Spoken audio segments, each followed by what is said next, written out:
Pessoal, acho que a gente vai começar então, tá? Agora é 7h30. Bom, só para tentar introduzir para vocês, queria agradecer a presença de todos aqui. Esse tema é um tema bem específico que a gente está trazendo de palestra para vocês, né?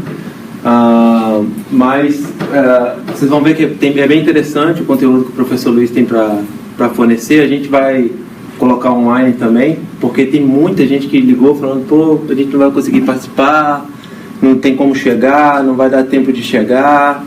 Então a gente decidiu improvisar de última hora e fazer uma transmissão online para o público que não vai estar aqui, tá? Mas mesmo assim eu agradeço muito a presença de todos, né? O professor Luiz, ele tem muito conhecimento na área, ele vai estar falando um pouquinho sobre o que ele faz e tal, antes da palestra, mas ele está trabalhando, que eu até brinquei com ele, isso para mim é um sonho, né? Ele trabalha numa empresa privada com pesquisa, então é muito interessante esse tipo de perfil, né? Ele trabalha na CCR, que comanda a concessão da rodovia Dutra, né?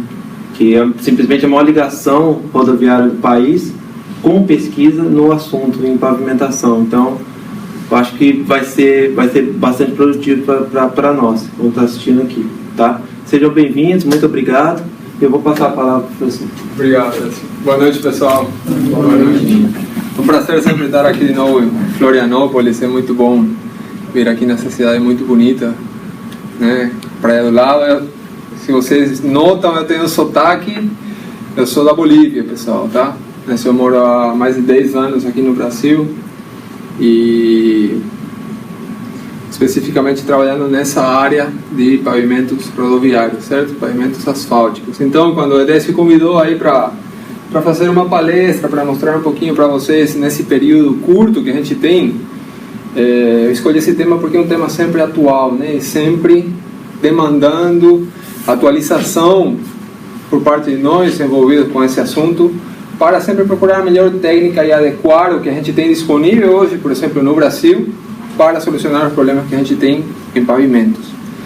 Então, preparei uma apresentação curta. A gente tem alguns módulos, né, desse no MBA específico de transporte de rodovias, que a gente trata com mais detalhe, que a gente vai ver aqui. Além das outras matérias, lógico, que tem também na grade curricular, como vocês podem notar aí. Mas, entrando um pouquinho no assunto, o Edécio comentou, eu trabalho no grupo CCR, é um grupo muito grande em infraestrutura de transportes, mas especificamente eu trabalho com rodovias, tá? Especificamente em pavimentos. E especificamente, falando ainda mais no detalhe, com pesquisa relacionada a esse tema que eu escolhi para apresentar para vocês hoje, que são técnicas e materiais utilizados para a pavimentação de pavimentos asfálticos, especificamente nessa ocasião. Então, vou começar falando um pouquinho sobre, antes de entrar nas técnicas que eu escolhi para falar com vocês, eu coloquei esse slide para a gente tentar entender qual que é a demanda atual que a sociedade tem, pessoal. Mais ainda nessa época que a gente tem mais dificuldades, que a gente está passando por uma época difícil no país.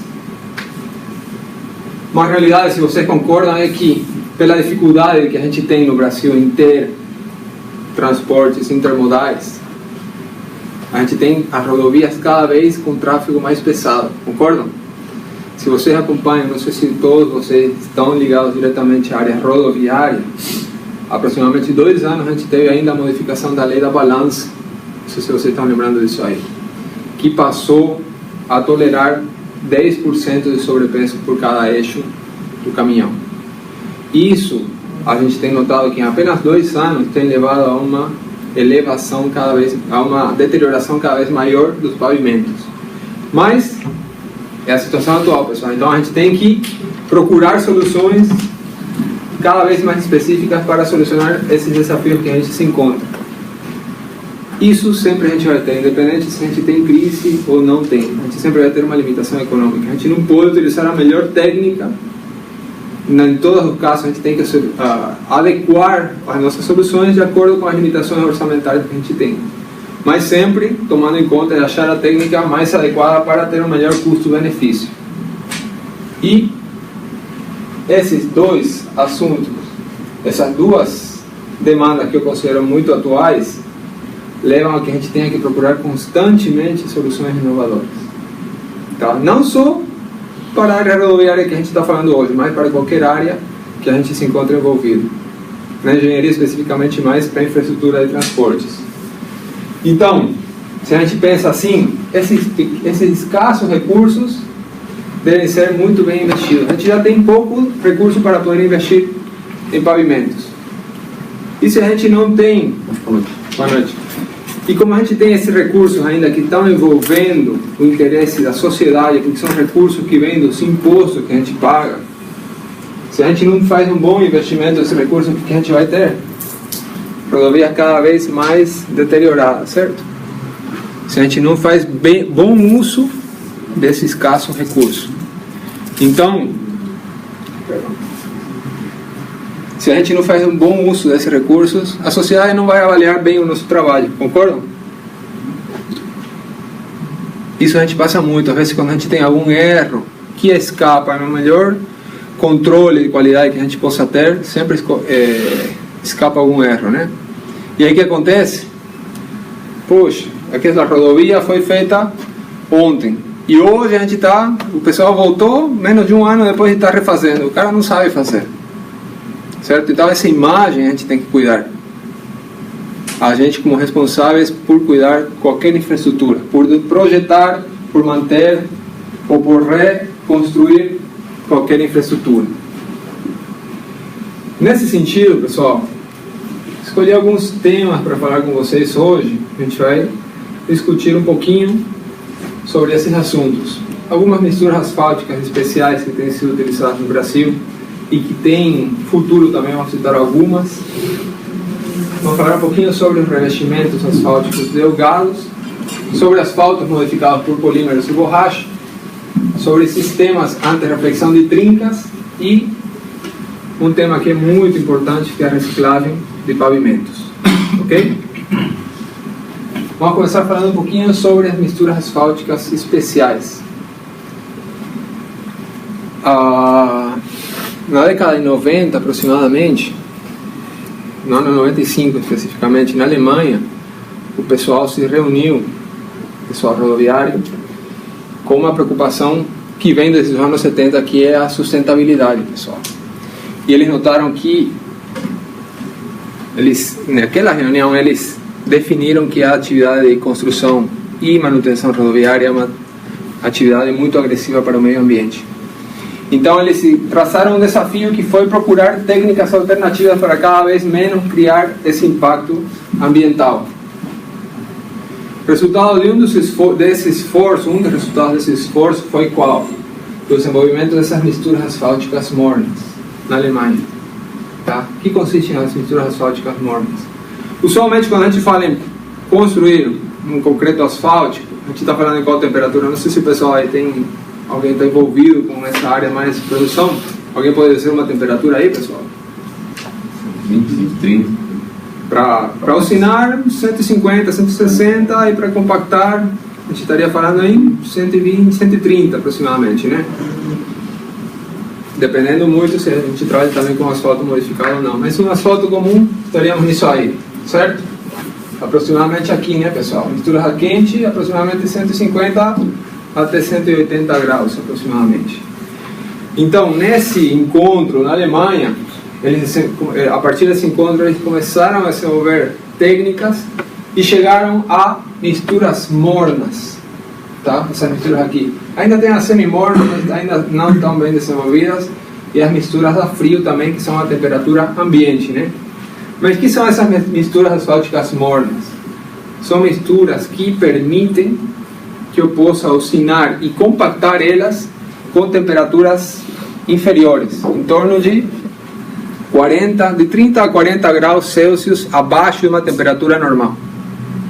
Então a gente estaria falando em usinagem aí em torno de 130, 120 e compactação em torno de 110 a 100 graus Celsius. Mas como isso é possível, pessoal? Vejam aqui, ó, uma mistura asfáltica quente, convencional, com uma temperatura próxima a 170 graus, e aqui uma temperatura em torno de 135 graus. Tá? Uma imagem, uma fotografia térmica.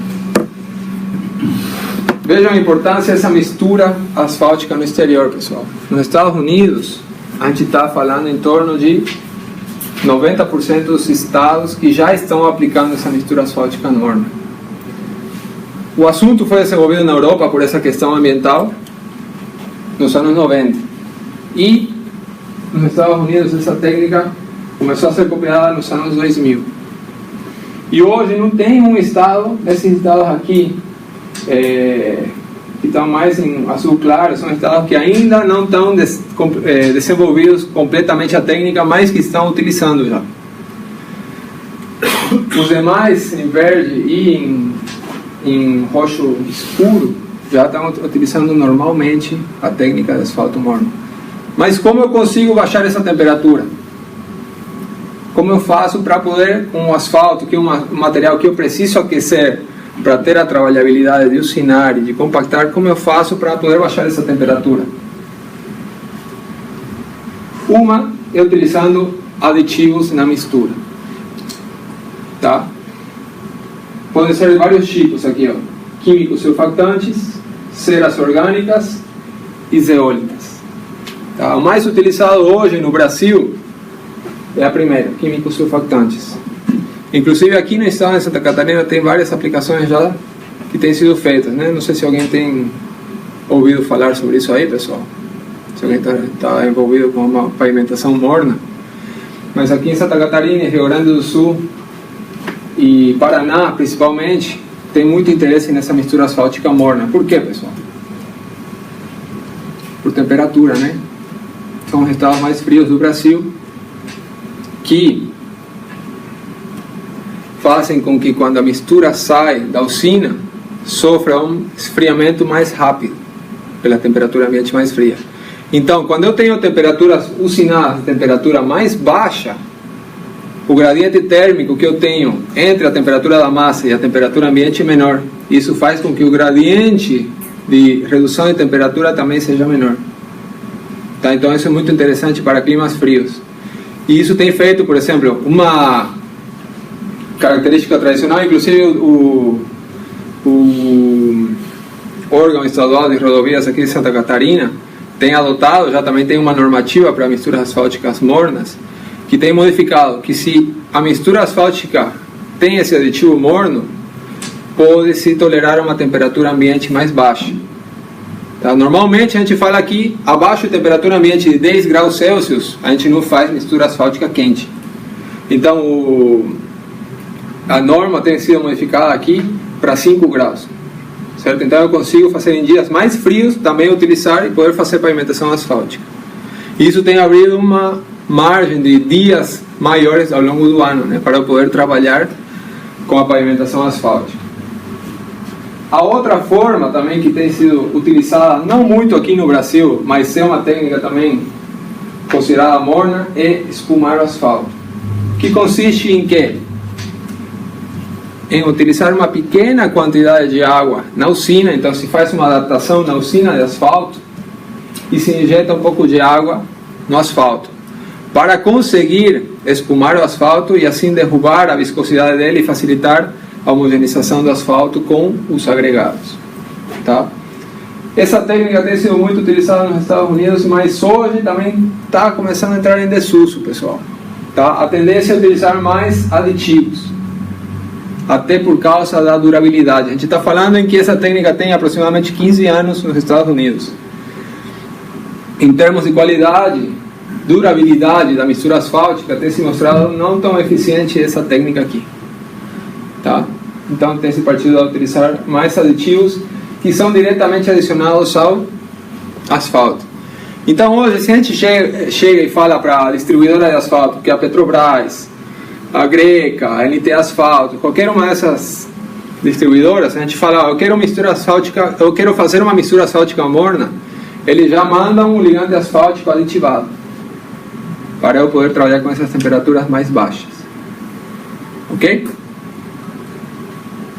Vejam a diferença aqui, pessoal, nessa imagem. Dá para chegar a qualquer diferença uma mistura asfáltica morna e uma mistura asfáltica convencional? Vejam aqui toda a fumaça que sai quando está sendo descarregada a mistura asfáltica, numa mistura asfáltica convencional comparada com uma mistura asfáltica morna. Então, dentre os benefícios, o principal é esse aqui, ó. A diminuição de gases e fumos, a exposição menor dos trabalhadores para esses gases que são bastante prejudiciais para a saúde. Então, essa é a principal preocupação que se tem hoje, né, quando a gente tenta conservar a saúde dos trabalhadores, principalmente foi o fundamento para esse momento, essa mistura, tá? Outro assunto interessante, eu consigo utilizar maiores quantidades de material fresado, tá? Isso também é muito interessante, depois a gente vai falar um pouquinho sobre material fresado e reciclagem de pavimentos. Então, o emprego de misturas mornas facilita que eu possa trabalhar com 20, 30% de material fresado numa mistura asfáltica nova, por exemplo. Ok?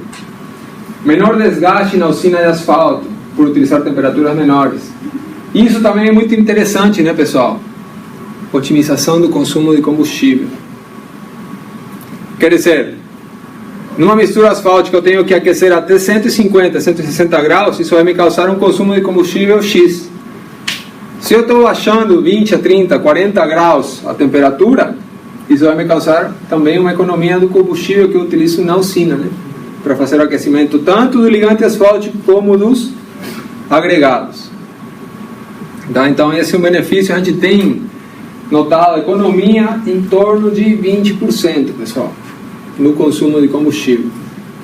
Tá? Então a gente tem visto que, tudo bem, a mistura asfáltica a gente está colocando alguma coisa a mais na mistura, então isso vai ser um custo maior, concordam? Mas quando a gente enxerga todo esse outro benefício de consumo de combustível, redução do desgaste da usina de asfalto, melhor trabalhabilidade da mistura, isso chega a praticamente empatar o custo. Tá? Por que melhor trabalhabilidade da mistura? Porque isso facilita como eu falei, em dias frios, a poder trabalhar. Isso tem facilitado também a quê? Essa mistura, se eu estou com o ligante asfáltico modificado com aditivo morno, eu consigo cozinhar ele a temperatura normal, por exemplo, e aí eu poderia o quê?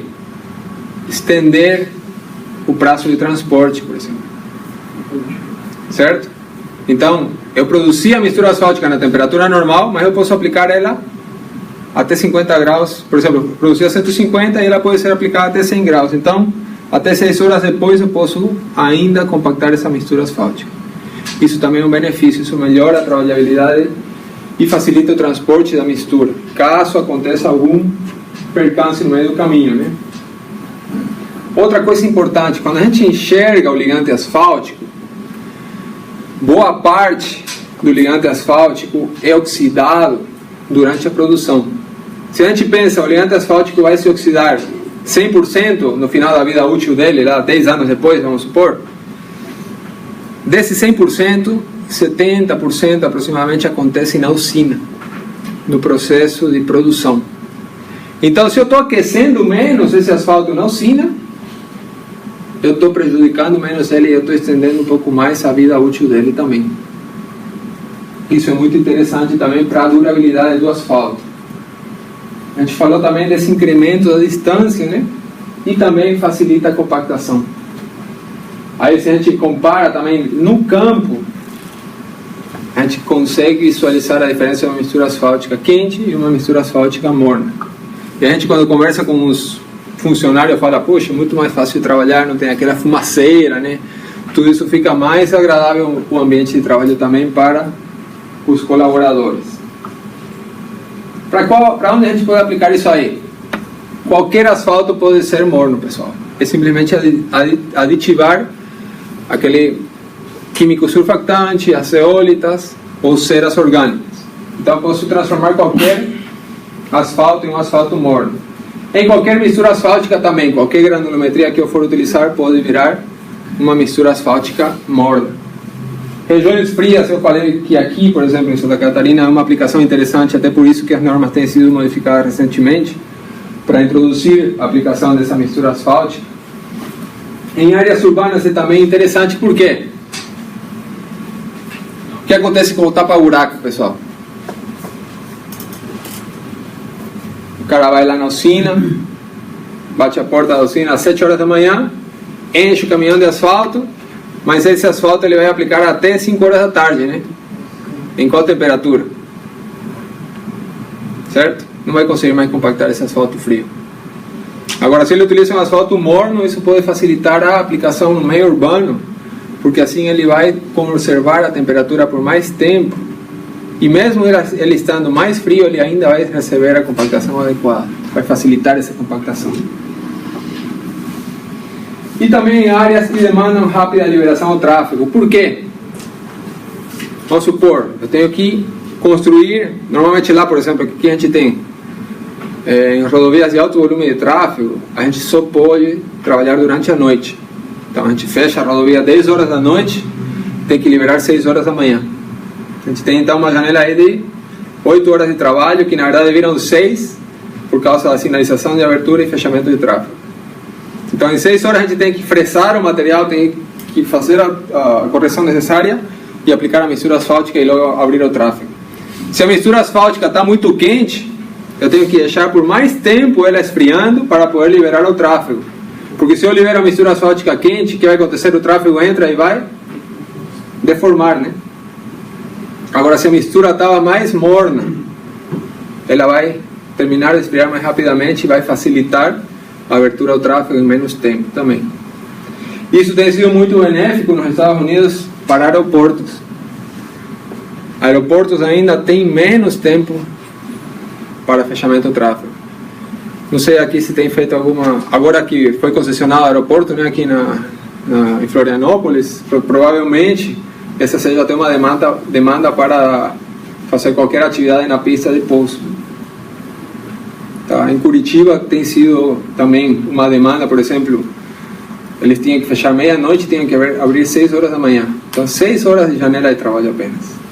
E imaginem fazer isso em junho aqui, né? Uma temperatura de abaixo de 10 graus com certeza. Então é uma técnica bastante interessante para solucionar esse aspecto. Outra mistura asfáltica. Então, a mistura asfáltica morna, pessoal, eu diria que hoje é uma realidade no Brasil, tá? As normas têm sido modificadas, o DENIT tem norma para isso também, tá?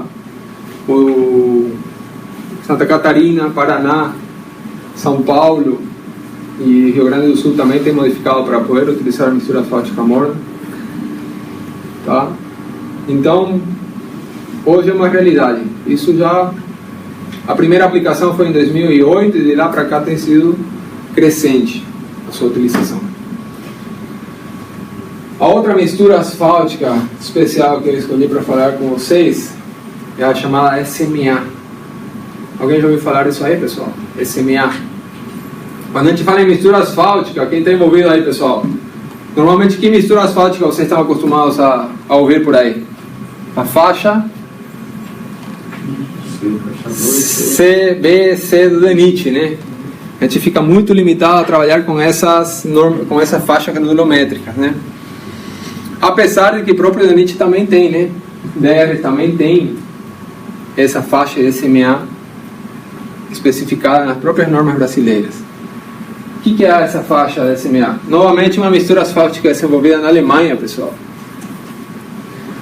Ele tem uma granulometria descontínua. O que é uma granulometria descontínua? Quando a gente fala em uma granulometria contínua, a gente pensa em agregados, né? Vejam, aqui é uma granulometria contínua que a gente tem. A gente pensa em uma granulometria que tem grãos, graúdos, né? Partículas maiores que deixam vazios, que são preenchidos por agregados intermediários, que deixam vazios, que são preenchidos por agregados finos, certo? Na descontínua, a gente tem uma fração de agregados faltando. Dá para enxergar isso aqui, pessoal? Vejam, esse é o SMA. Eu tenho agregados graúdos e o que está faltando aqui é o quê? Agregados intermediários. Então, os agregados graúdos deixam vazios e são preenchidos por quê? Por agregados finos e asfalto. Então aí se forma que a gente chama de um mastic, que é a associação do agregado fino com o ligante asfáltico. Ok? Qual que é o benefício disso aí? Por que os alemães pensaram em utilizar isso aí? Que é uma mistura que tem mais asfalto, mais cap. A motivação dos alemães foi a seguinte: criar uma mistura que seja mais resistente à deformação permanente, certo? Aquele afundamento de trilha de roda que acontece aonde? Que a gente vê, pessoal, aqui no meio urbano, onde a gente enxerga isso aí? Paradas de ônibus, né? Corredores de ônibus. Aí a gente pensa, a solução é utilizar pavimento de concreto, né? Será? A gente tem feito isso, mas será que a gente não focou em tentar utilizar uma mistura melhor? Um ligante asfáltico de melhor qualidade? Uma granulometria melhor? Então os alemães pensaram nisso, só que pelo fato de eu deixar mais vazios, esse vazio tem que ser preenchido por asfalto. Mas isso não seria incoerente? Eu quero melhorar a resistência à formação permanente, mas eu estou colocando mais asfalto. Na teoria seria o oposto, né? Mais asfalto deixaria a mistura mais suscetível à deformação permanente. Mas o que acontece? Veja o nome da mistura. É uma matriz de quê?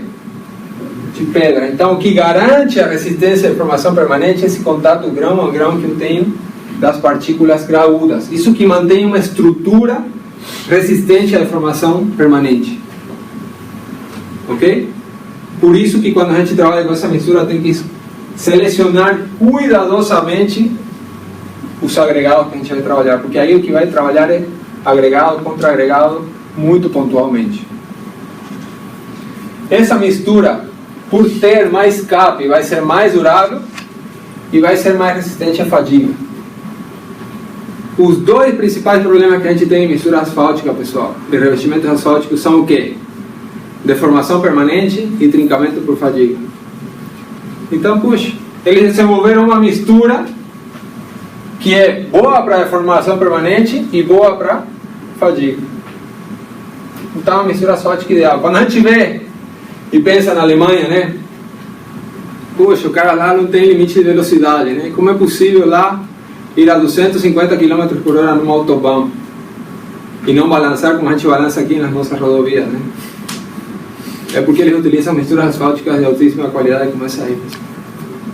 Além dos equipamentos que são utilizados para execução, né? E a mão de obra também, com certeza. Mas e o preço? Boa pergunta. Se eu estou utilizando mais cap, vai ser mais caro. E o cap é o insumo mais caro da mistura asfáltica, né? Só que isso, por exemplo, a gente projetou muitas misturas asfálticas assim para as marginais em São Paulo, São José dos Campos, Rio de Janeiro, as marginais da rodovia Tietê, perdão, da marginal Tietê em São Paulo, foram feitas com SMA. Por quê, pessoal? Por isso aqui. É uma mistura mais durável, né?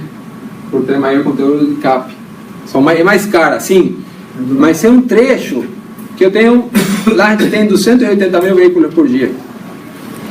Então, se eu vou fazer uma intervenção, puxa, eu quero fazer uma intervenção para pelo menos que isso dure uns 15 anos. Tá? Então, a durabilidade é uma mistura muito mais cara, mas também a durabilidade que eu tenho é muito maior. Isso facilita o quê? Operacionalmente. Quando toda vez que a gente tem que fazer uma obra nessas condições, é muito traumático. Então, enquanto menos eu tenho que intervir, melhor. Então, aí a gente tem que pensar em soluções que sejam mais duráveis, né?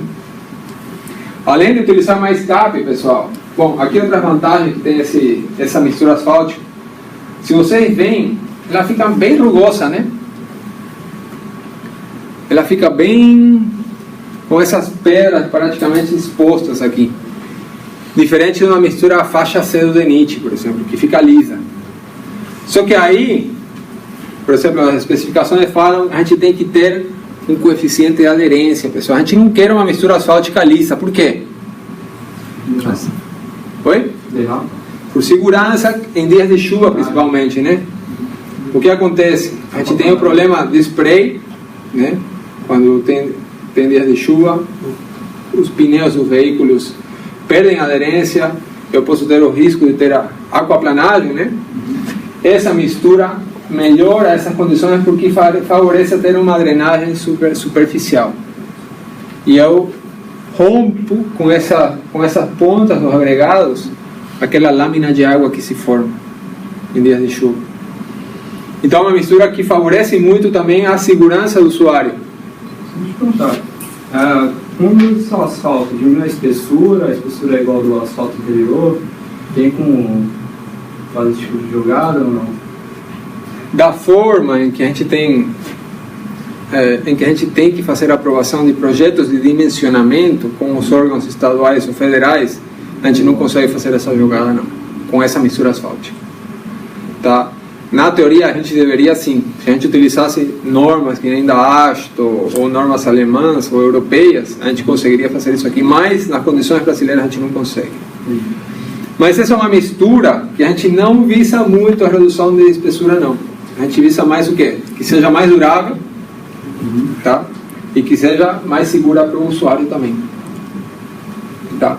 Porque se aí, por exemplo, beleza, é mais caro, eu quero chegar no mesmo preço uma mistura convencional, vou reduzir 30%, é mais 30% mais cara utilizar 30% menos de espessura. Mas aí eu chego num empate técnico também, né?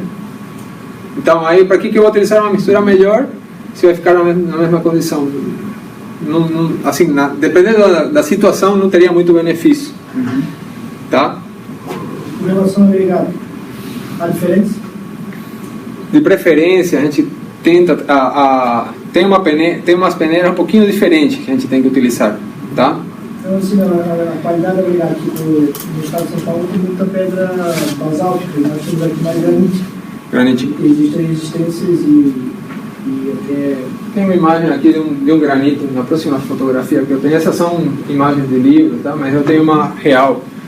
A gente tem utilizado, o problema do basalto que a gente tem é que ele fica muito lamelar, né? Então aí a gente precisa passar por um processo de rebritagem por um britador cônico, VSI, para melhorar esse formato. De preferência tem que ser o mais cúbico possível. Então a gente tem um ensaio da ABNT que é feito, que é chamado de índice de forma, que a gente mede todas as dimensões com o paquímetro mesmo e calcula o índice de forma. Então tem que ser o mais cúbico possível de acordo com essa especificação daquela norma. Não me lembro a numeração agora, tá? Mas tem isso na ABNT, o índice de forma. E outra, a gente de preferência tenta trabalhar também com uma abrasão Los Angeles inferior a 30%. Tá? Por quê? Porque como eu vou ter o contato grão a grão, o agregado tem que ser mais resistente, tem que ser mais durável também. Ok? Quando a gente tem um agregado que é cúbico, normalmente a abrasão Los Angeles passa também. Porque o que acontece no ensaio da abrasão Los Angeles, o que quebra é mais esse agregado mais, em formato mais lamelar, mais elongado, né? Isso também, pessoal, é interessante, reduz o ruído, tá? Poxa, a gente não está conseguindo nem concluir nossa malha básica no Brasil, a gente está falando em ruído. Isso seria secundário, né? Sim, seria secundário. Mas esse ano, por exemplo, já em São Paulo tiveram 2 concessões licitadas que dentro dos parâmetros da concessão já se falava de ruído. São as 2 primeiras no Brasil que já falam desse aspecto, que antes era omitido no Brasil. Então, a gente tem que começar a olhar isso aqui também, que é o conforto, principalmente quando a gente olha áreas urbanas. Por isso que a gente tem utilizado esse tipo de mistura também em marginais, que normalmente a gente tem população em volta das marginais, a gente tem que dar um maior conforto. Tá? Aí entra outra questão, pessoal. A gente precisa, além de utilizar mais capa, essa mistura precisa também de utilizar fibras de celulose. Por quê? Normalmente essa mistura tem de meio a 1% a mais de capa. E pelo fato de eu ter graúdo e diretamente fino, o que acontece? Essa mistura ao longo do transporte corre o risco de que o asfalto corra para o fundo do caminhão. Tá? Principalmente se é um cap convencional. Com o cap polímero, com o cap borracha, há um risco menor. Tá? Mas com o cap convencional esse risco. Então eles criaram, na Alemanha, fibras. É papel isso aqui, pessoal. Tá? Fibra de celulose. Que é colocada junto na mistura asfáltica, e a única função que eles têm é de reter o cap, reter o asfalto para que ele não escorra. Ok? Não vai ter outra função a não ser essa aí. Não colabora com mais nada. Tá? Isso faz também com que não qualquer usina consiga produzir uma mistura assim. Apesar que a gente já tem feito uma coisa até manual, pessoal.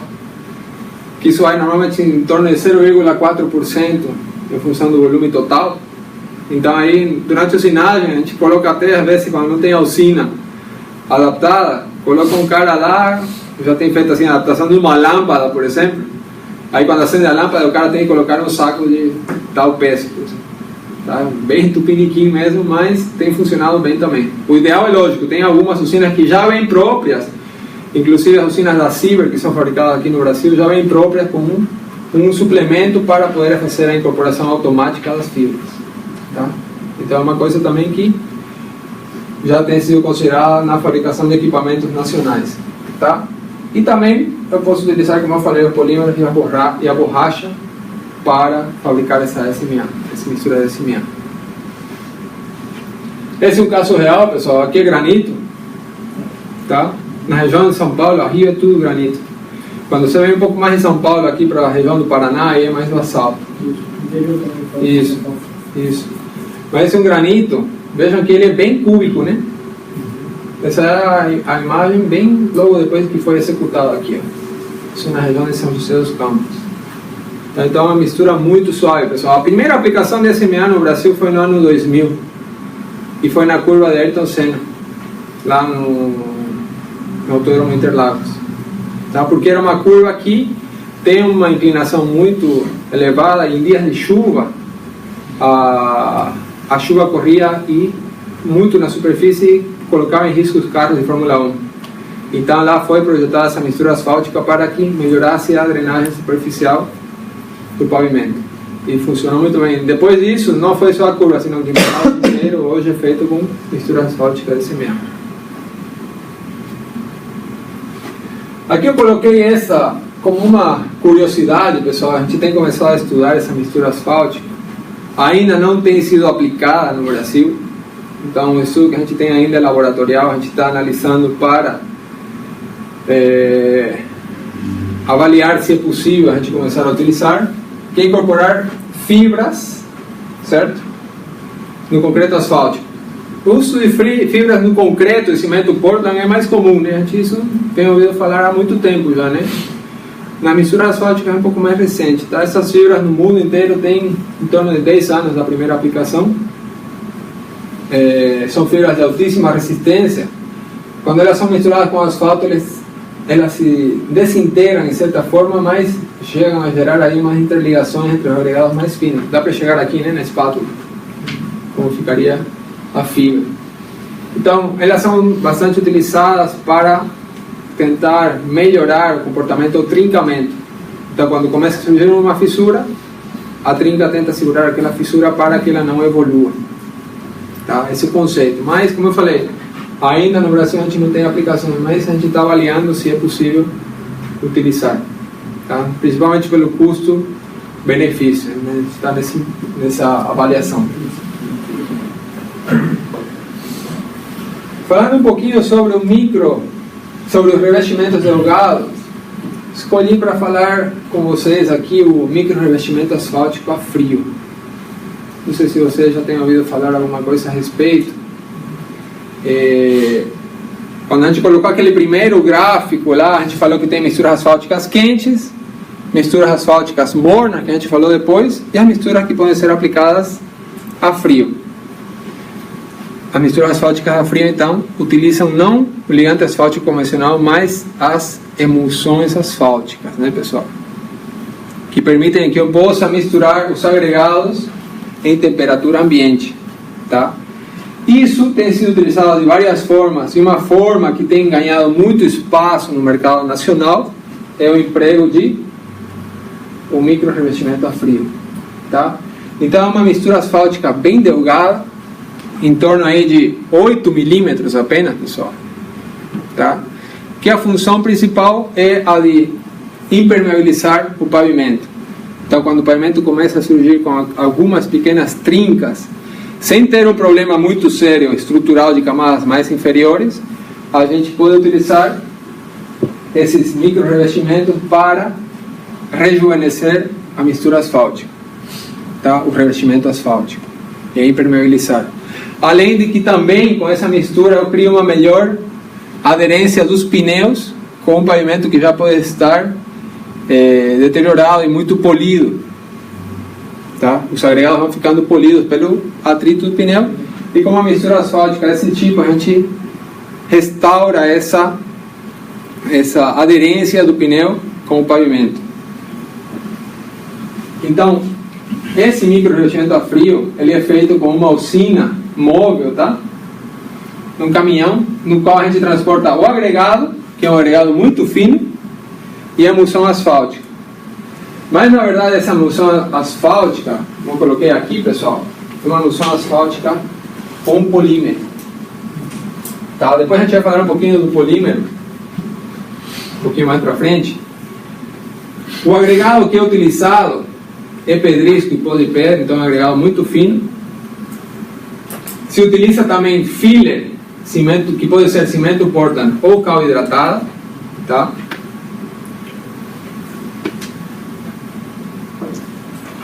Dentro da emulsão aqui a gente coloca um aditivo que vai controlar a ruptura. O que é a ruptura, pessoal? A emulsão asfáltica é uma combinação de asfalto e água, né? E a ruptura é o quê? Quando a água começa a evaporar, tá? Então a gente coloca um aditivo para estabelecer o tempo que eu quero que essa ruptura, que essa evaporação da água comece a suceder, tá? Quando ela pode se iniciar. E também a gente coloca um pouco de água para melhorar a trabalhabilidade do conjunto. No DENIT se tem 3 faixas possíveis, 3 faixas granulométricas que eu posso utilizar. Uma faixa fina, que é chamada de faixa 1, faixa 2, média, faixa 3, grossa, tá? Essa primeira, como eu coloquei aqui, ó, é mais para um meio urbano. A faixa 2 para rodovias de tráfego leve e a faixa 3 para rodovias de tráfego pesado. Ok? Quando a gente trabalha com essa aqui, a gente obtém mais ou menos 8 milímetros, tá? 8 a 10 milímetros.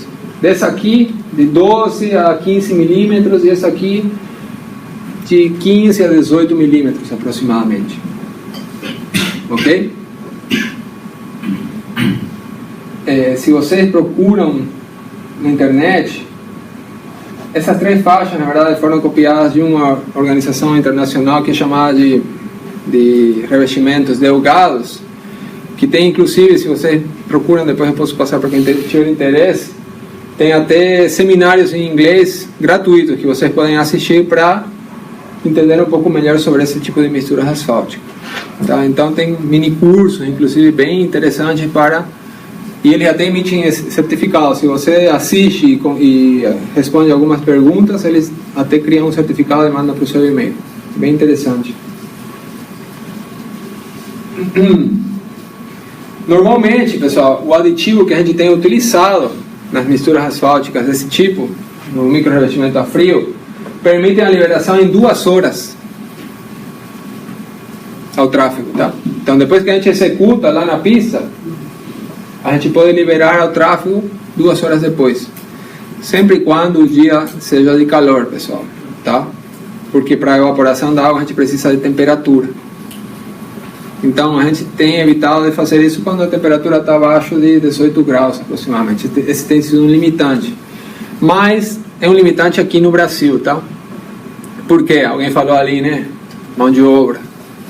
Porque o aditivo eu poderia regular ele aqui mesmo, no próprio caminhão, mas isso não é feito assim no Brasil, tá?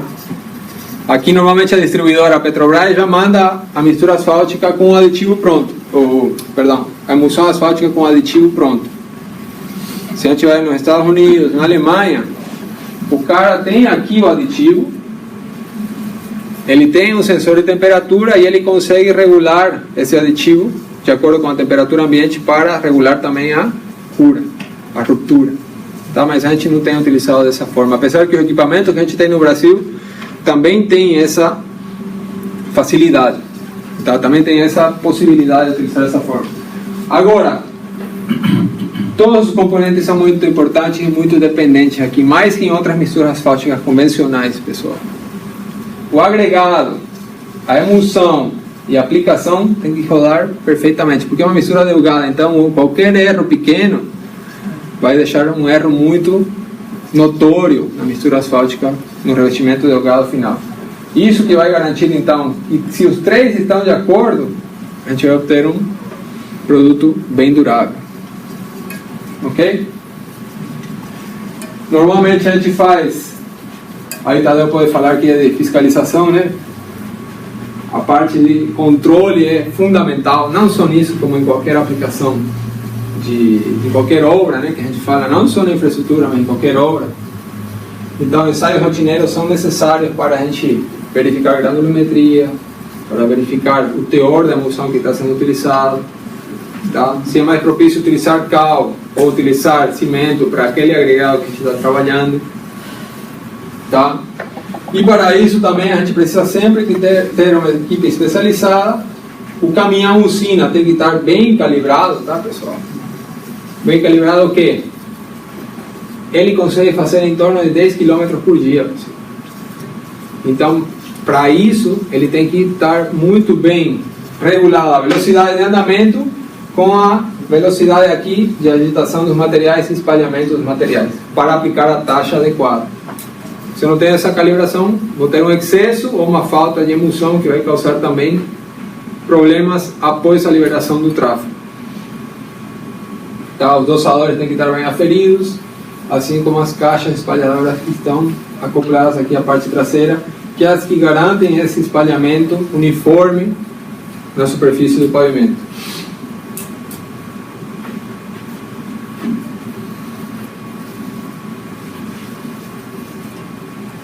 Essa é uma vista, pessoal. Vejam em que condições seria interessante utilizar um micro revestimento a frio.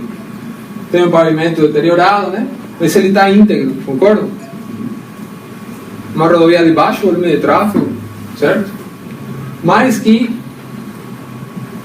o ligante asfáltico está muito oxidado pela radiação ultravioleta, pela chuva, os agregados estão começando a ficar polidos, mas eu não tenho trincamento, por exemplo. Então é uma situação ideal para quê? Para rejuvenescer esse campo utilizando apenas um revestimento delgado. No caso, um microfrio, que a gente chama. Então isso tem sido muito utilizado em vias urbanas, mas em vias de alto volume de tráfego, pessoal, a gente também tem utilizado. E tem funcionado muito bem quando a gente utiliza aquela faixa mais grossa. Tá? Principalmente para impermeabilizar o pavimento. Quando a gente fala em conservação, a gente dá muito foco à drenagem, né? Então a gente evita que aconteça a infiltração de umidade nas camadas inferiores do pavimento.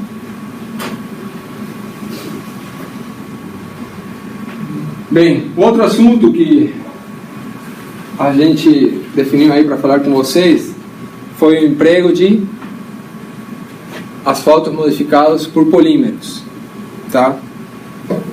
O emprego desse material no Brasil tem começado lá pelo ano 95, 96 aproximadamente,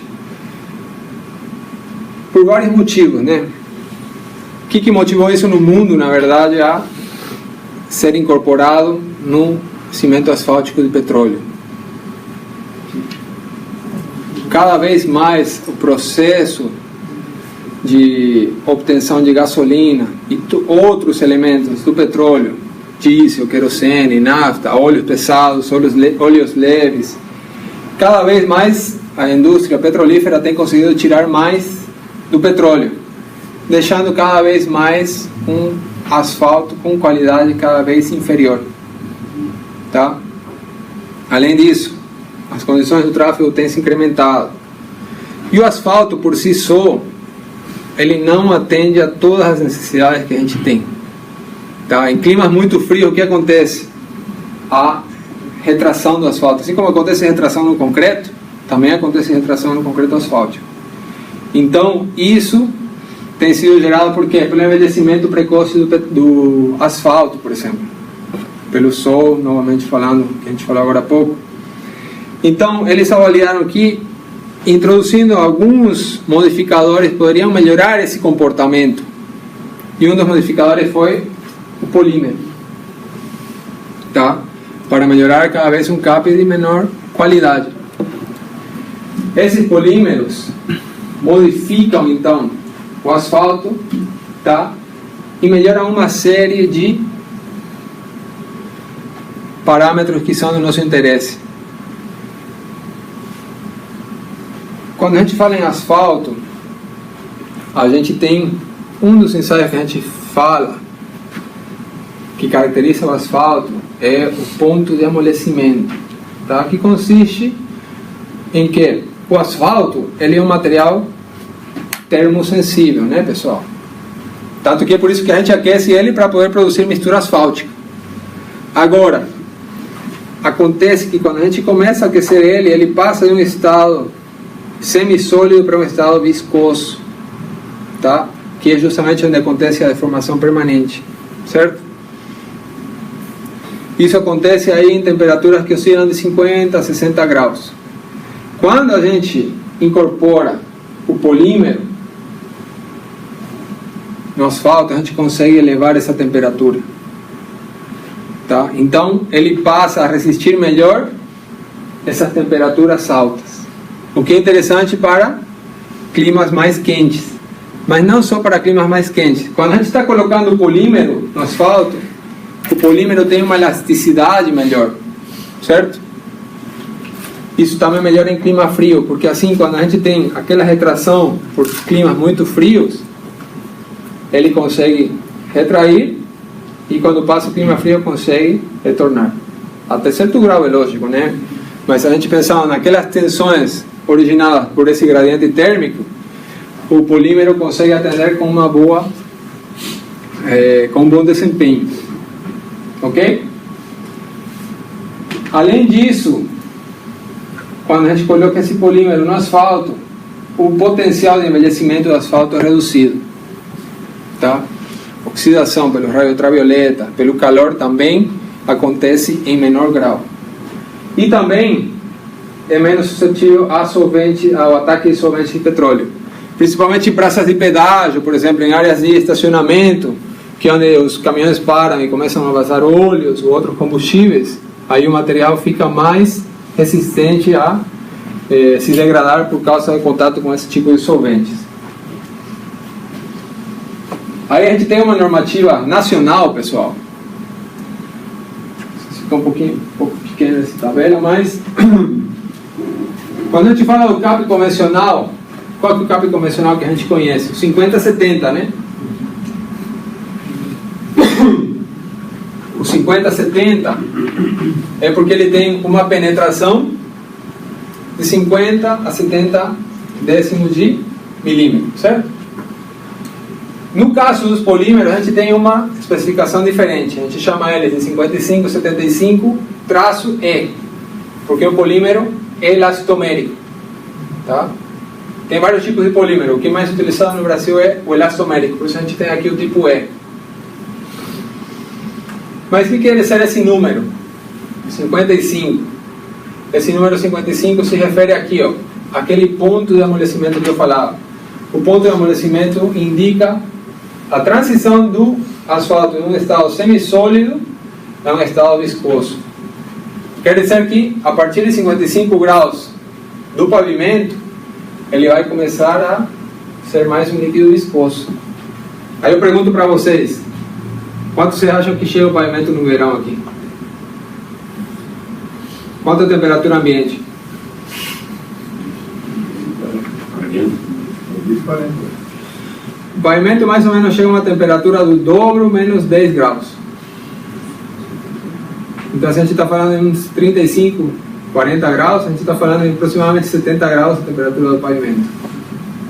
E a gente está falando aqui do quê? 55 graus, né? E aqui a gente está falando de um asfalto com polímero ainda, pessoal.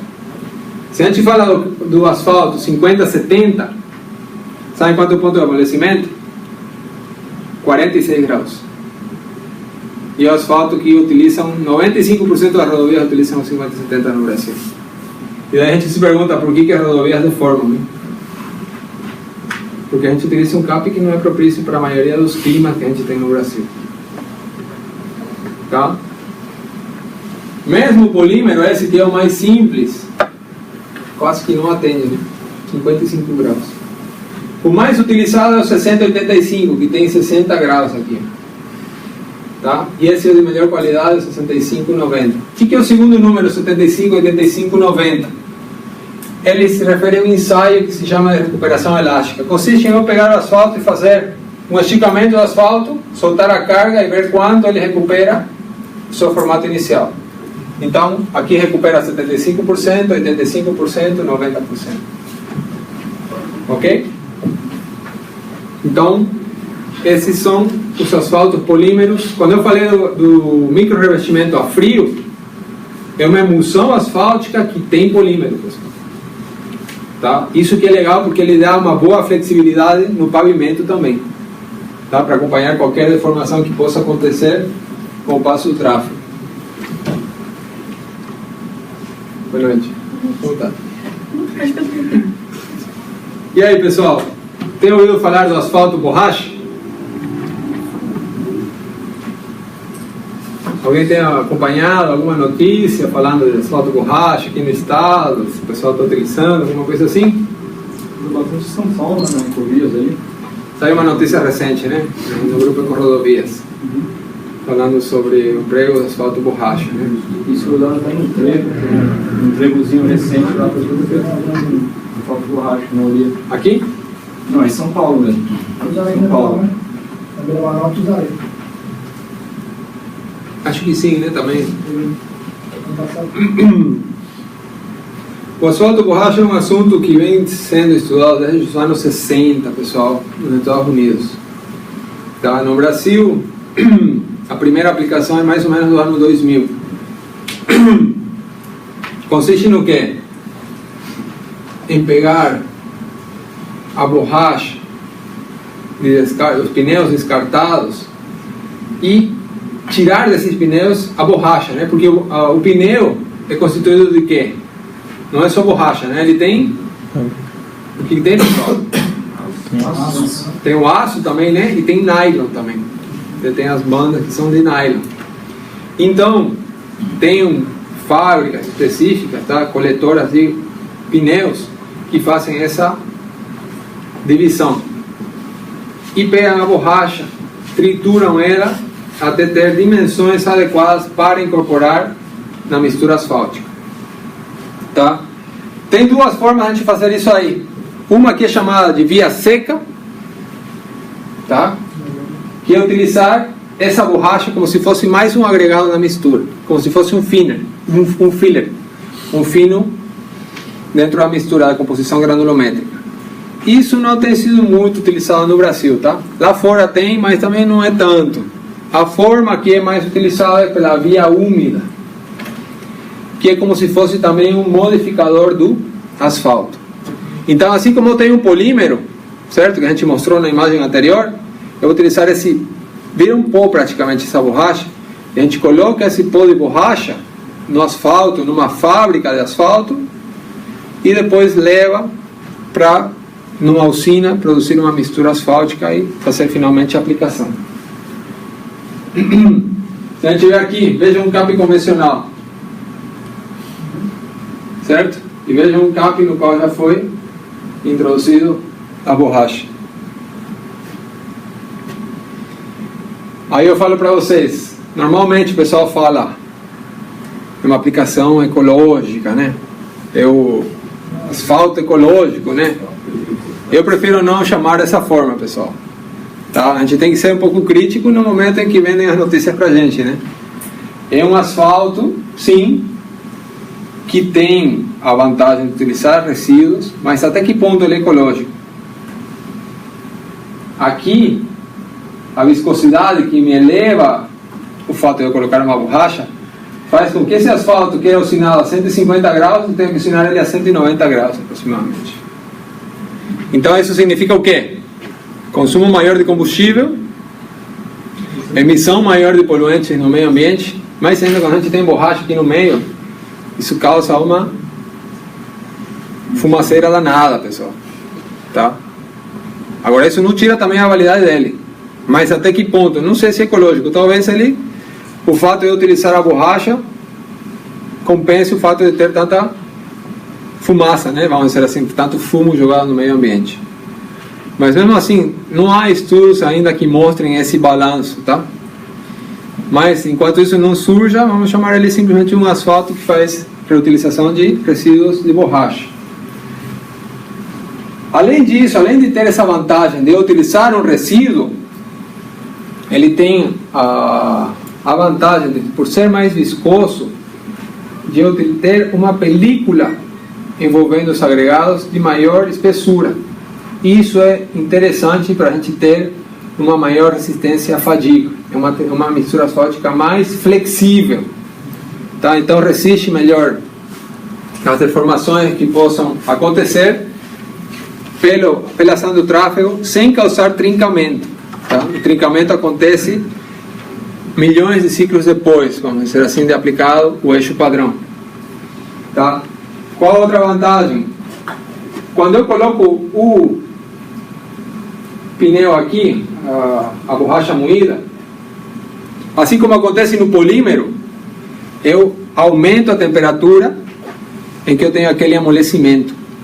Então, por causa disso, também ele é melhor para resistir à formação de trilhas de roda, melhor para resistir à formação permanente. A propagação das trincas também.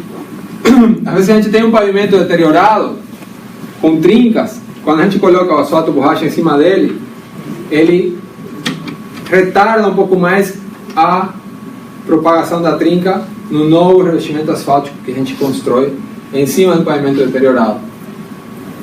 Por outro lado, como a espessura de filme maior, ele tem uma adesão melhor aos agregados, tá?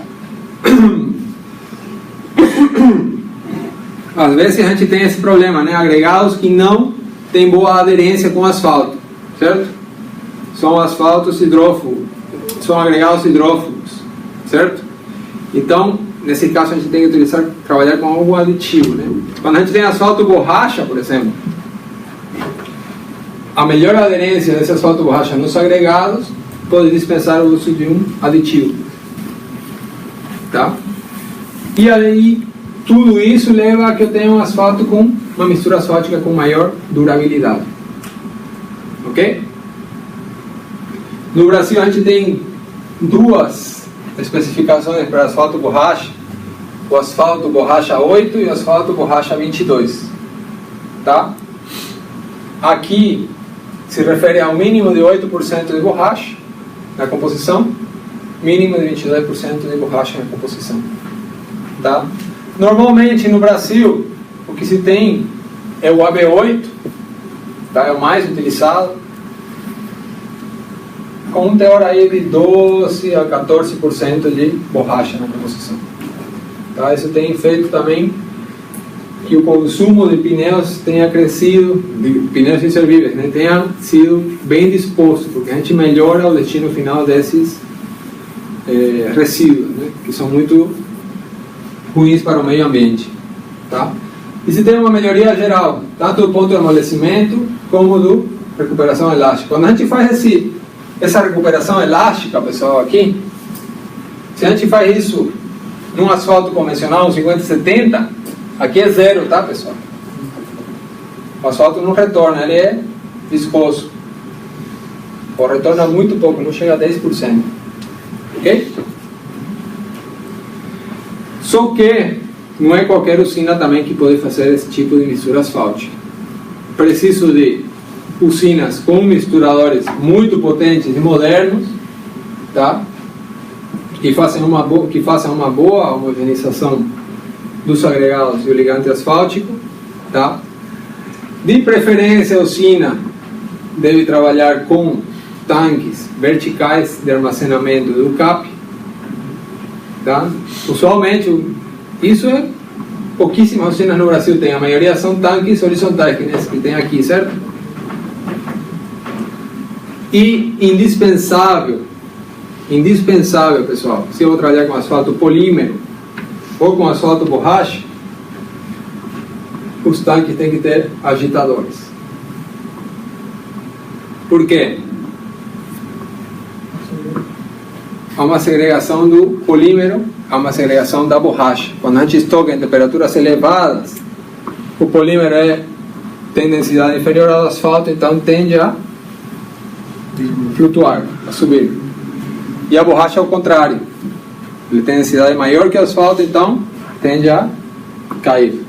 Isso tem gerado em várias obras no Brasil sérios problemas, pessoal, de dezenas de quilômetros até centos de quilômetros, pela falta de utilizar usinas bem adaptadas para esse tipo de materiais, tá? Aí tem um caso que eu falei quando eu falei de mistura asfáltica morna, pessoal. Falei que poderia ser utilizado com qualquer CAP, né? Então a gente tem feito muito o asfalto borracha morno. Assim, então eu falei que a gente teria que utilizar asfalto borracha a 190 graus. A gente tem feito asfalto borracha a 150 graus. Tá? E a sua aplicação, compactação, veja quanto está marcando aqui, ó. Logo após que passou aqui o rolo compactado, 135, 140 graus. Tá? Aí sim, aí que eu falo, talvez um asfalto borracha morno possa ser chamado de um asfalto ecológico, né? Porque a temperatura é um pouco mais amena e eu estou fazendo uso de um resíduo. Só que esses asfaltos modificados, mostrei nas normativas nacionais, são utilizados ensaios que são muito empíricos. Então, lá fora, nos Estados Unidos, Austrália, África do Sul, alguns países da Europa, têm aderido a uma metodologia chamada de super pave, pessoal. Não sei se alguém já ouviu falar. Quer dizer Superior Performance Pavements, tá? Foi um grande projeto de pesquisa iniciado no final da década de 80 e início da década de 90, aprovado inclusive pelo Congresso americano, que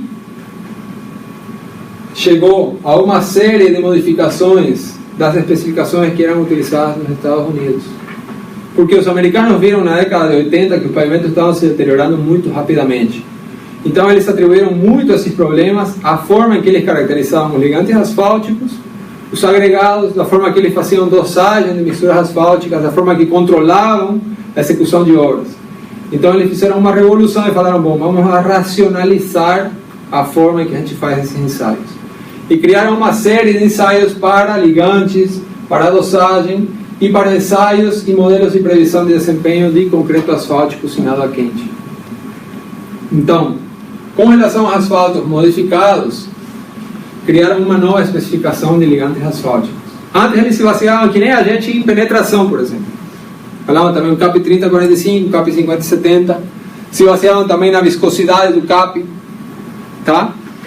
Mas, vamos pensar, aqui esse ensaio de penetração, que é o que me diz se ele penetra essa agulha, 50, 70 milímetros, décimos de milímetros, na temperatura de 25 graus, certo? Esse é o ponto de amolecimento determinado no ensaio da anel e bola, certo? O cara que inventou isso aqui, a mulher dele era costureira, pessoal. E é mesmo, é sério. Aí ele pegou a agulha da máquina de costurar e ele falou, vamos utilizar essa agulha, isso no início do século XX. E o tempo em que essa agulha penetrar o asfalto vai ser a penetração do asfalto. E aí ele pegou o dedal, que é esse anel que tem aqui, encheu ele de asfalto e colocou uma esfera de aço em cima, começou a aquecer esse banho-maria e falou, bom, o tempo em que leva em cair essa esfera de aço, conforme eu vou aquecendo o banho-maria vai ser o ponto de amolecimento. Então, de onde ele tirou isso aí?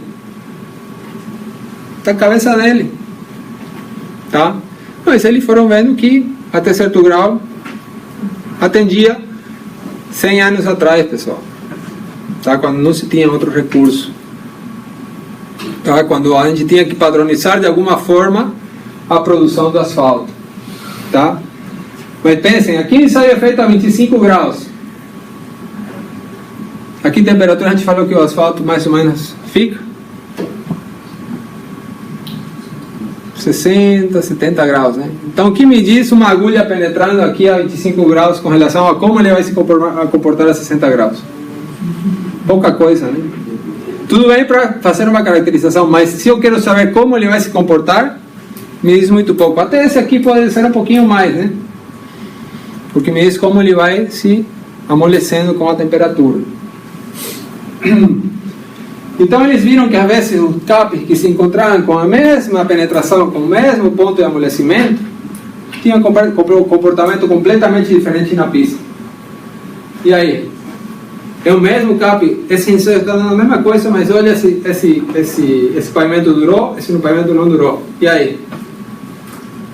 Eles quebraram a cabeça e não sabiam como resolver esse problema. Então eles começaram a desenvolver nesse programa Super Pave novos ensaios que pudessem prever já em laboratório como se comportariam esses materiais na pista. Esse ensaio que eu falei anteriormente, o retorno elástico, que a gente molda uma gravatinha de asfalto, estica isso aqui, corta e solta e vê quanto isso recupera. E aí eu meço o retorno elástico. Mas também isso é feito aqui num banho que está a 25 graus, uma única temperatura, não me diz muito.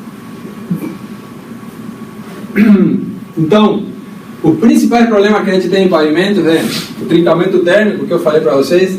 A temperatura que isso acontece é quando tem menos de 10 graus Celsius.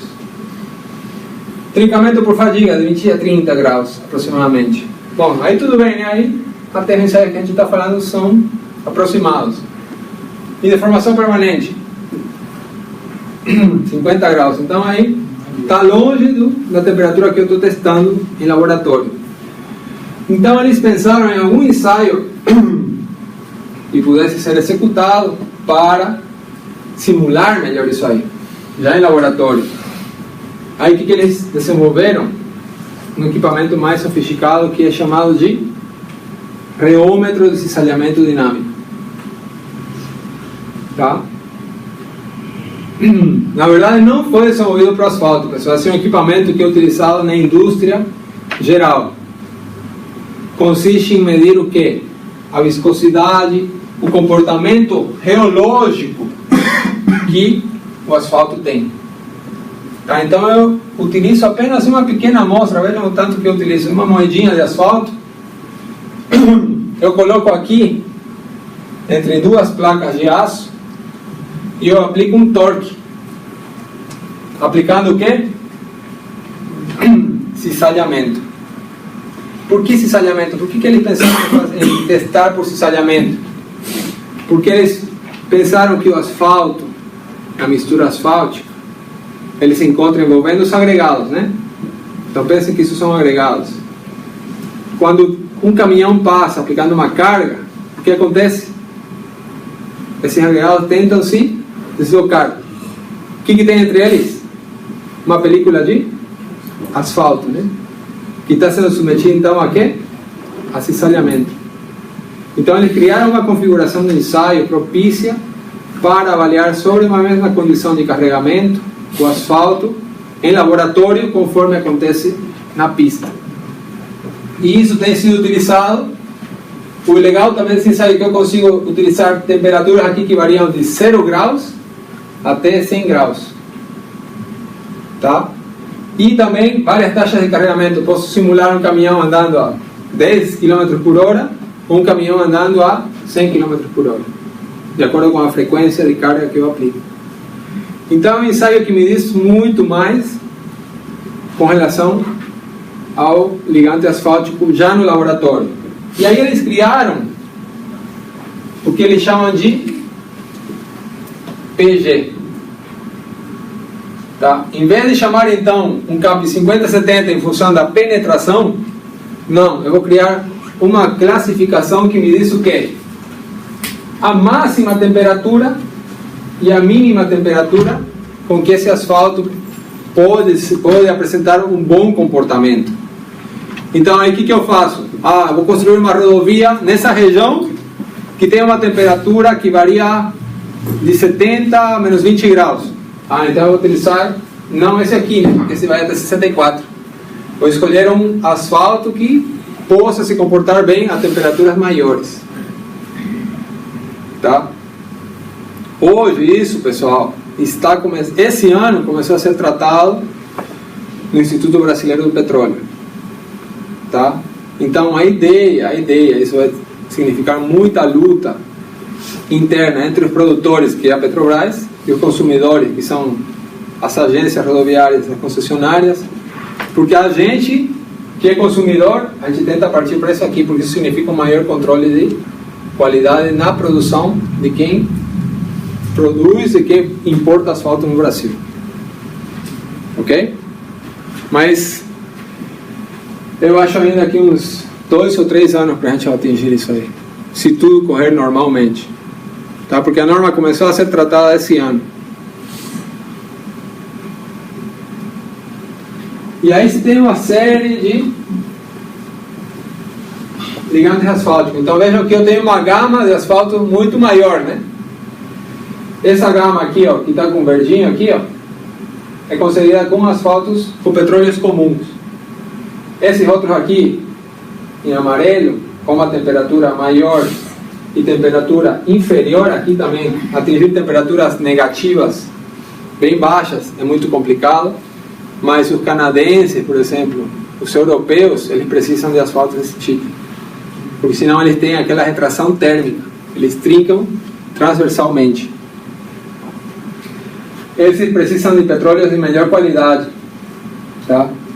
Petróleo venezuelano, por exemplo, que é um petróleo muito bom, considerado o melhor do mundo, para a fabricação de asfalto.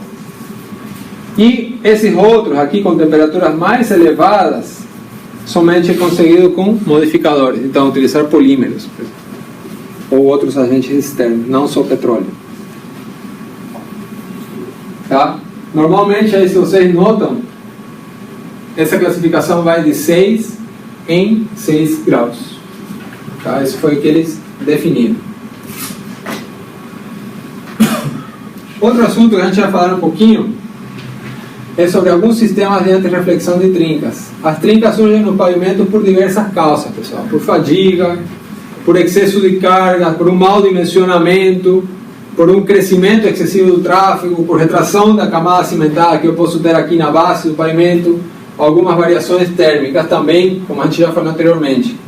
Então, se eu coloco apenas revestimentos asfálticos em cima, não vai ser suficiente para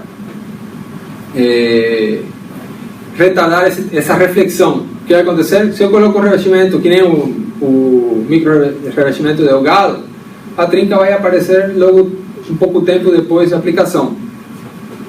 Então, tem algumas alternativas que têm sido utilizadas no Brasil com sucesso e no mundo inteiro, lógico, como é, por exemplo, o emprego de geossintéticos. Quando a gente tem a trinca, a gente tem aqui uma concentração de tensões, tá?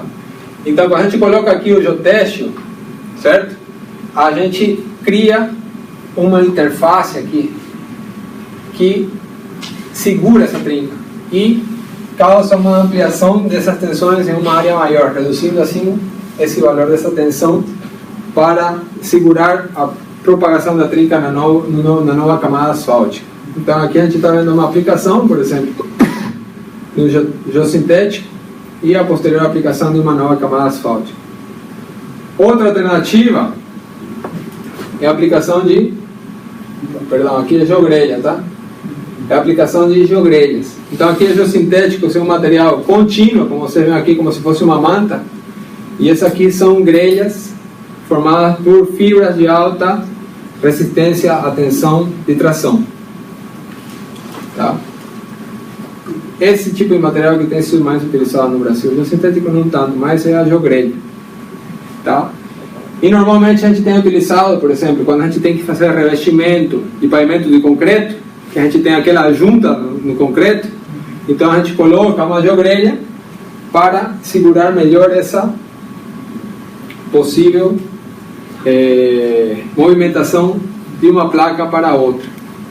Tá? Essas jogrelhas seguram de melhor forma a propagação dessa tensão. E outra forma também é utilizar camadas intermediárias de alívio de tensões, uma tradução do que é o SAMI. Então, antes de fazer o recapeamento, utilizar aqui o SAMI, tá?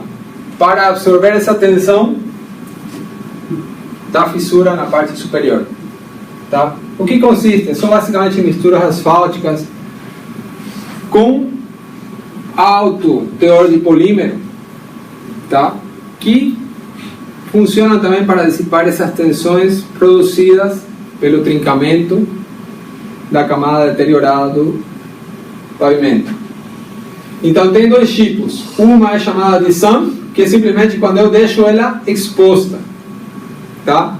E a SAMI é quando eu faço essa camada de antirreflexão e em cima ainda eu coloco um revestimento asfáltico. No Brasil, uma camada que tem sido bastante utilizada é o tratamento superficial duplo com borracha. Tá? Isso é feito com um caminhão especial que transporta tanto o ligante asfáltico como os agregados. Então ele faz primeiro aqui no pavimento deteriorado, faz um banho com asfalto borracha, bem rico em borracha, tá? Em torno de 25% de borracha tem esse cap, e logo em seguida se faz espalhamento do agregado, e posteriormente vem e se faz essa compactação. Então isso tem sido bastante utilizado para a restauração de pavimentos bem deteriorados, pessoal. Vejam aqui a comparação. Tá? Principalmente quando tem volumes de tráfego mais baixos. Ok? Aqui no caso seria praticamente simplesmente um SAM, certo? Simplesmente aplicação de camada final sem ter a necessidade de aplicar um revestimento asfáltico superior a ele. Tá? Se tivesse um tráfego superior, possivelmente aí eu poderia utilizar uma camada asfáltica superior sem ter o risco de que tenha a reflexão dessas trincas aqui, tá? Ou que elas surgissem muito tempo depois.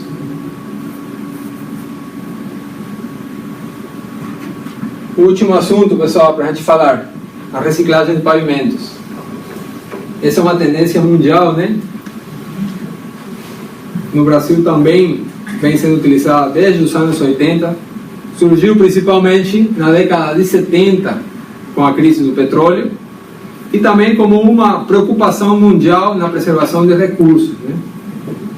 Então, se a gente pensa, quando a gente começa a restaurar os pavimentos, se gera bastante resíduo que a gente chama de material fresado, né? Principalmente a gente chama esse nome porque é a fresadora que faz a extração desse material deteriorado. Então a gente tem um material que é fresado, né?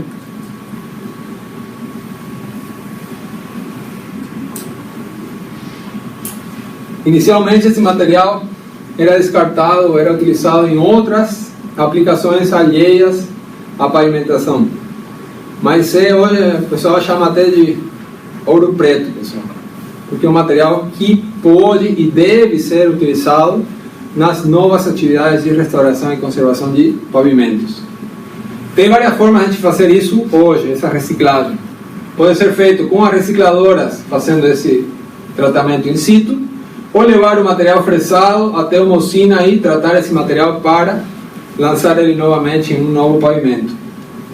Pode ser feito a frio com as recicladoras, a frio, e tem recicladoras também que fazem esse serviço a quente, mas no Brasil não tem praticamente essa utilização, mas existe também essa aplicação na Europa e nos Estados Unidos. Também essa reciclagem pode ser feita com cimento Portland ou cal hidratada, ou com cimento, emulsão ou espuma de asfalto. Tá?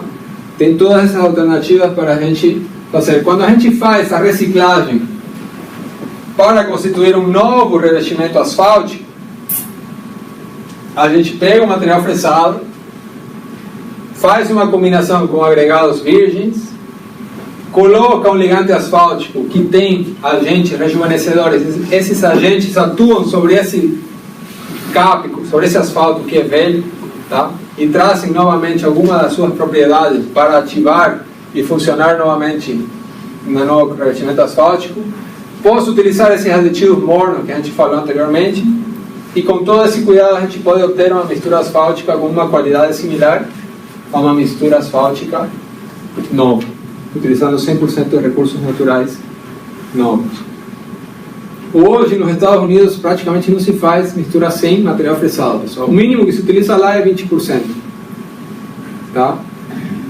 E o pessoal alveja trabalhar com 50% até 70% em alguns casos para novo revestimento asfáltico. A outra opção que a gente tem é pegar esse material fresado e utilizar ele como uma nova base estabilizada, não como revestimento, mas como uma base. Aí a gente pega e pode fazer uma combinação de cimento, cimento emulsão, cimento espuma, ou pode ser cal com emulsão, com espuma, enfim, há uma variedade de combinações que a gente pode utilizar para obter um material bem estabilizado para reforçar pavimentos deteriorados, a base de um pavimento deteriorado, tá? Com cimento a gente utiliza para aumentar a capacidade de suporte, tá? O que tem sido muito feito no Brasil é pegar com uma recicladora aqui, certo?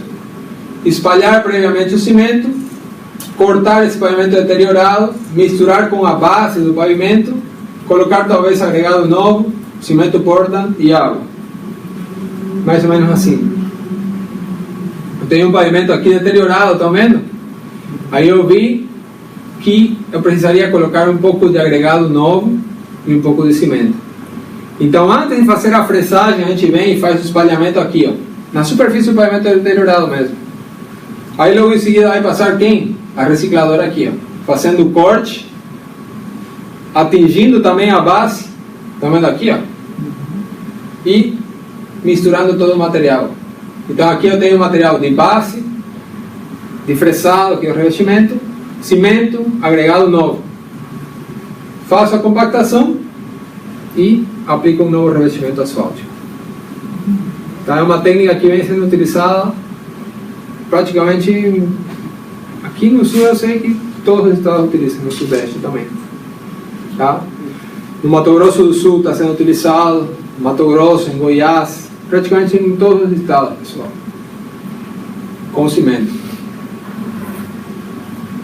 E também pode ser feito com materiais asfálticos, tá? Então no caso anterior era com cimento, aqui pode ser feito com emulsão asfáltica ou com espuma de asfalto também, tá? Isso pode ser feito in situ, como vocês estão vendo aqui, ó. Na recicladora tem um dispositivo aqui,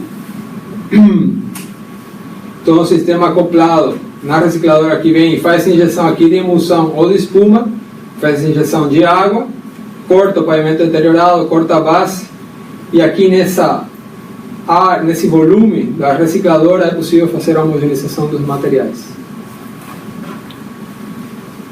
tá? Então aí com a emulsão asfáltica, né, como eu falei anteriormente, a emulsão é uma combinação de água com asfalto ou betume, se faz a fresagem e se obtém um material homogêneo, ok? A espuma de asfalto também é uma técnica um pouco mais recente aqui no Brasil, tá? Foi desenvolvida pelos alemães na África do Sul, tá? A África do Sul é um país que tem muita evolução, pessoal, de técnicas de restauração. E é interessante a gente olhar muito esse país porque tem uma condição econômica muito parecida com a nossa, tá? Muita limitação de recursos, mas eles têm muita pesquisa desenvolvida na procura de alternativas mais econômicas para restaurar pavimentos. E nessa procura, com a ajuda da Alemanha, eles desenvolveram esse material que é chamado de BSM, tá? Tem sido feito algumas experiências. O BSM é um material praticamente novo, pessoal. Se a gente vê numa tabela aqui, ó, a adição de asfalto e a adição de cimento, quando a gente coloca muito cimento, o que acontece? A gente tem um material fortemente cimentado, praticamente um concreto. Quando a gente coloca muito asfalto, a gente tem o quê? Concreto asfáltico. O BSM está aqui no meio, pessoal, é um limbo, tá? Ele tem um pouco de cimento, ele tem um pouco de asfalto, mas não chega a ter tanto para ser concreto asfáltico, nem chega a ter tanto para ser um material fortemente cimentado. Então é uma mistura de agregado com um pouco de cimento, com um pouco de asfalto. Tem sido feito aqui no Brasil das duas formas, in situ e também em usina, tá? Especificamente aqui na rodovia Ayrton Senna, que também liga saindo de São Paulo sentido do Rio de Janeiro. Lá foi feito no período noturno, tá? Foi levado até uma usina. Vejam todo esse estoque de material fresado, bastante material, né? Aí se fez essa combinação com a espuma de asfalto e cimento, se produziu um material com essa aparência aqui. Se faz o espalhamento na mistura asfáltica. Aqui utilizaram em torno de 30 centímetros de material, tá? Eles tiraram uma base de BGTC, que é uma brita graduada tratada com cimento. Tiraram 20 centímetros desse material, 10 centímetros de revestimento asfáltico e substituíram por tudo isso aí 28 centímetros desse material e apenas 2 centímetros de mistura asfáltica. 2 centímetros. Numa rodovia que tem 200 mil veículos por dia. A primeira aplicação, como vocês estão vendo aqui, ó, foi em novembro de 2018. Está em inglês porque eu peguei diretamente as imagens do site da técnica, tá? Mas eu sou usuário também dessa rodovia, então eu posso falar para vocês que eu acompanho diretamente a evolução dessa técnica. Aqui algumas imagens de 2012. Opa. Certo? E até hoje, que é 2017, 6 anos de aplicação dessa técnica, praticamente não tem nenhum defeito que eu tenha que a gente possa enxergar da forma que se encontrava a rodovia inicialmente, que era esse estado aqui, ó. Que era uma coisa assim, ó. Não voltou a surgir problemas desse tipo, tá? Então é uma técnica que tem crescido muito no Brasil. Hoje tem 2 empresas que fazem esse tipo de aplicação. E eu acho que tem uma vantagem sobre o cimento, porque aqui a gente não tem a retração do cimento. Como a gente usa muito pouco cimento, a gente não tem o risco de ter fissuração pela retração do cimento a longo prazo. Ok? Então, pessoal, para concluir, a gente viu que tem bastante técnicas que a gente pode aplicar. É lógico que quando a gente vai selecionar uma ou outra técnica, a gente tem que fazer uma prévia análise da situação, né? Para isso a gente tem que fazer um monitoramento contínuo do pavimento. A gente tem que entender os motivos que levaram à falha que a gente tem no pavimento, os efeitos, identificar que tipos de efeito eu tenho. Tudo isso faz parte do monitoramento e de uma gestão do pavimento, tá? Isso é importante da gente identificar. Qualquer técnica é muito boa, pessoal, mas pode ficar muito ruim se eu não tenho um bom controle tecnológico, tá? De nada adianta trabalhar com o melhor polímero se eu não vou controlar a temperatura, se eu não vou controlar o grau de compactação daquela mistura asfáltica, se eu não vou controlar a granulometria ou o tipo de agregado que eu estou utilizando, tá? Então o controle tecnológico é fundamental para qualquer técnica. E é lógico, a capacitação dos profissionais e técnicos também, tá? Para eles entenderem e terem comprometimento também para fazer a aplicação correta desses materiais e técnicas. Outro assunto que eu acho que é fundamental é a atualização das normas nacionais. O que acontece? O mundo é muito acelerado enquanto ao surgimento de novos materiais, novas técnicas. Aí o que acontece? As nossas normas não são atualizadas nessa velocidade.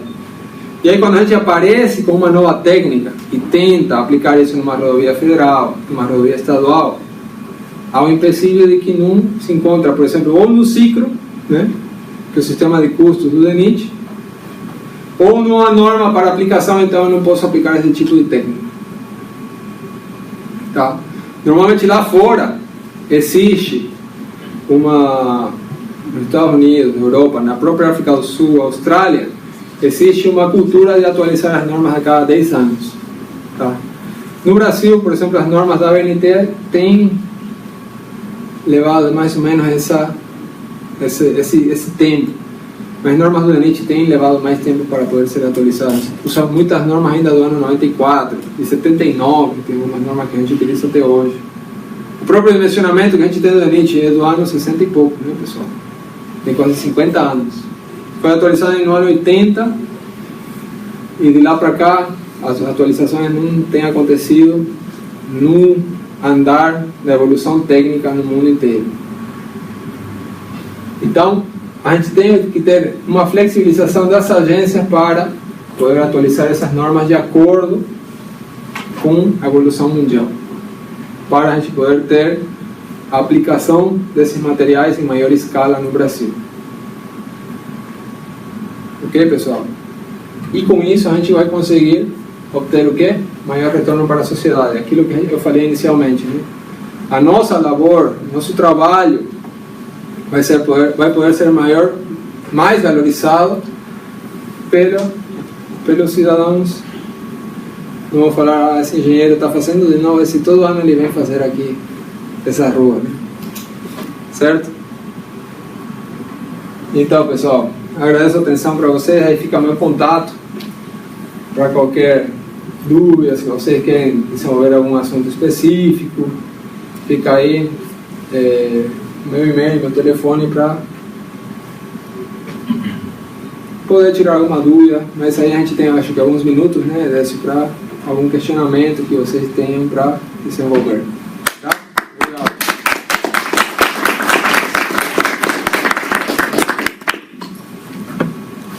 Alguém quer comentar alguma coisa? Fique à vontade. Pessoal, se alguém tiver alguma dúvida, quiserem perguntar alguma coisa pro Luiz, quem tiver interesse. Todo mundo está cansado aí? Fim de dia, né? É muito assunto, né, pessoal? Muito eu assunto. fiz um apanhado geral de um assunto que a gente conversa quase o final de semana inteiro. É. Então, O Luiz é professor de 2 disciplinas do curso e aí tem muito papo para falar sobre essa parte de pavimento, né? isso é só um tópico pequeno até de um dos módulos. Justamente. E é importante, tem coisas que ele falou ali que são super importantes, pessoal. A gente vive num país que é praticamente rodoviário, né? E as rodovias é um custo que nós pagamos, né? Não é um custo, a maioria das rodovias são rodovias do governo, feitas pelo governo, consequentemente feitas com o nosso dinheiro. E todas essas incoerências que foram apresentadas, por exemplo, falta de padronização de normas, são consequência de buracos em rodovias. Quem nunca passou por um buraco aí, né, não furou um pneu, teve algum problema com relação a isso? Então, às vezes a gente, até os técnicos, as pessoas que não são técnicas acham que isso não tem a ver com eles, mas tem, né? Porque nós somos todos usuários dessas vias aí, né? Então, bom, tem que agradecer muito a presença de vocês, né? Espero que vocês tenham gostado da palestra. O Gustavo, ele é o gerente aqui do IPOG de Florianópolis. Eu acho que ele quer fazer um sorteio, né? Pessoal, boa noite. Como o Edésio falou, meu nome é Gustavo, sou gerente aqui do IPOG. O Edésio é coordenador da especialização de infraestruturas, transportes e rodovias. Esse é um dos nossos professores. Eu creio que aqui deve ter... Tem algum ex-aluno aqui? Bacana. Você foi do curso de gerenciamento de obras. Bacana. Creio que tem os dois, né, que já fizeram a especialização com a gente. Creio que deve ter algumas outras. Tem alguém que já está matriculado nessa especialização? Bacana. E para quem não está matriculado na especialização, o curso inicia, a especialização inicia ainda esse semestre. Tem todas as informações, o Paulo Henrique, que deve estar em contato com vocês, está passando todas as informações também da inauguração. A gente está com as últimas vagas disponíveis para essa turma. E eu vou fazer um sorteiozinho aqui de uns kits do IPOG, que tem uma caneca também aqui bem legal para vocês. Só que a listagem eu acho que a consultora levou, então vamos ter que escolher outro critério para fazer a... Posso só falar um negócio? Claro, claro. Pessoal, então, só para concluir sobre o curso aqui, essa é a nossa terceira turma aqui em Florianópolis. A gente tem turmas em 18 estados, né? Então, o Luiz é um dos professores, ele dá aula aqui e dá aula lá no Acre. Tem uma turma no Acre. E isso para nós está sendo um prazer enorme, assim, porque a gente está conseguindo fazer uma coisa que é bacana, que é equalizar.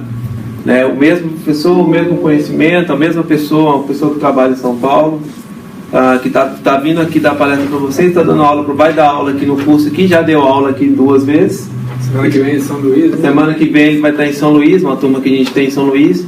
Então, isso é bacana que o IPOG está fazendo, não só para esse curso, mas para os outros cursos também, que é o poder de equalizar. O Tadeu também viaja bastante aí pelo IPOG também. Então, é isso que a gente queria estar passando, né? A gente está fazendo um curso muito para os alunos. A gente fala muito com os alunos, pede muito para os alunos contribuírem, e eles contribuem, brigam às vezes, né?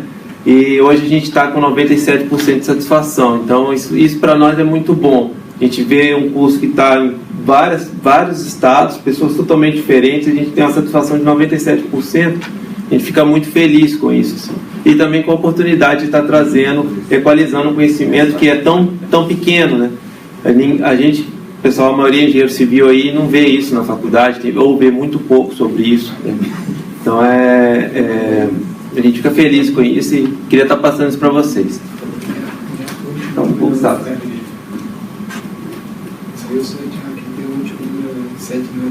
O curso ele tem essa parte de pavimentos aí que a gente mostrou, mas a gente vai falar de ferrovias, vai falar de rodovias. Outra coisa legal é o TCC que ele tem que fazer, porque aí você consegue desenvolver um assunto que é específico. Aí vocês pedem ajuda para algum dos professores dos 18 módulos, né?